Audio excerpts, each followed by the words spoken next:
Добро утро с БНТ2 в малко преди 9 часа, извинявайте.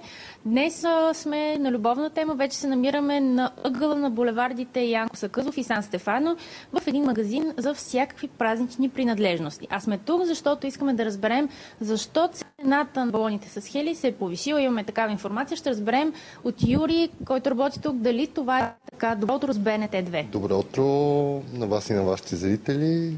Да, така е. Хелия в световен мащаб добива намалява.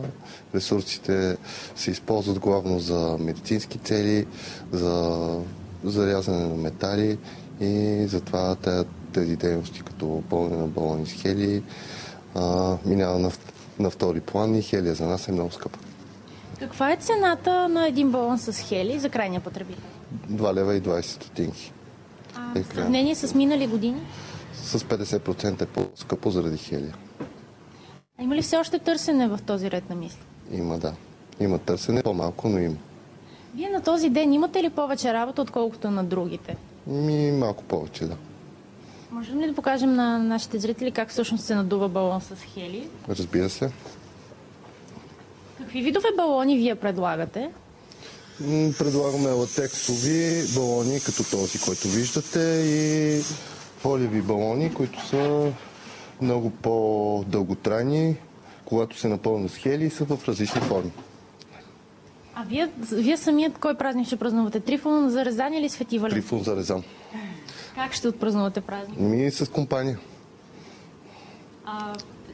Ще има ли някаква изненада за цялата компания или просто ще бъде обичайно? Обичайно, от сърце.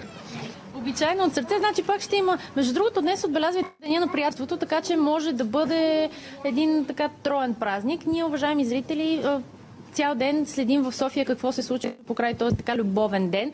Проверихме каква е разликата в цената между цветята на борсата и тези на Лъвов мост. Разлика почти няма. Видяхме с собствени очи, че дори за около 10 лева може да се намери прекрасен букет, който 100% ще зарадва любимия.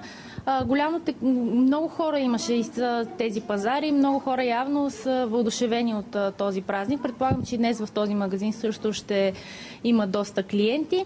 Така видяхме ние Свети Валентин и Трифон за Резан от 7 до 9 в сутрешния блок на БНТ2. От цялата тази любов днес забравих да ви кажа, че ще бъде топло. Ще превалява, вземете си чадър. Цяла сутрин се радваме на хубаво време. В момента е 3 градуса, така че тези, които сега тръгват за работа, могат да бъдат спокойни, ще могат да се насладят на хубавото време, на доброто настроение, но въпреки това носете чадър, за да не се окаже, че ще бъдете мокри в края на работния ден. Пожелавам ви весел празник. Който и празник да празнувате, бъдете утре с нас точно в 7, когато отново ще ви покажем как се събужда София. Този път не толкова в центъра на София, малко по-в покрайнините.